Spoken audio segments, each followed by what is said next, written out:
అన్నీ దక్షిణ దిక్కు కెడతాయి.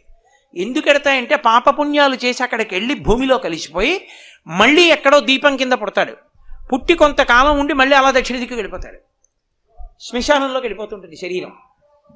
ఎవడు ఏ దీపం నేను వెళ్ళనని ఉత్తరానికి తిరిగిందో ఆ దీపం ఇక అందులోకి శరీరం పెడుతుంది. ఇక ఆ దీపం మళ్ళీ పుట్టది.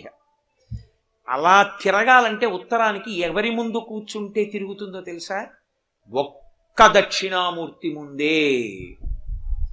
దక్షిణామూర్తి ముందు కూర్చుంటే ఆయన దక్షిణాన్ని చూస్తాడు, మృత్యువుని చంపుతాడు. కాబట్టి ఆయనకి భయం లేదు. మనం ఉత్తరం తిరిగి మృత్యుంజయుణ్ణి చూస్తున్నాం. చూపు మృత్యుంజయుడి మీద ఉంది కాబట్టి ఉత్తరానికి తిరిగితే పవిత్రం అని గుర్తు. ఉత్తర దిక్కు ఉత్తమ దిక్కు. కారణం ఏమంటే పరమశివుడు ఉంటాడు కైలాస పర్వతం మీద, కుబేరుడు ఉంటాడు. అందుకే కదా మంగళానికి బీరువాలన్నీ ఉత్తర దిక్కుకి తిప్పి పెట్టుకుంటూ ఉంటారు. కాబట్టి ఆ ఉత్తరం వైపుకి తిరిగింది పవిత్రం. కాశీగంగా కాశీగంగా అంటుంటారు. భారతదేశంలో గంగ ఎన్ని చోట్ల లేదండి? హరిద్వార్లో గంగే, కాశీలో గంగే, ఎన్నో చోట్ల గంగ ఉంది. అన్ని చోట్ల గంగ కన్నా కాశీ గంగ అండి, కాశీ గంగ అండి అంటారు. కాశీ గంగ అని ఎందుకు వచ్చింది? ఒక్కటే కారణం.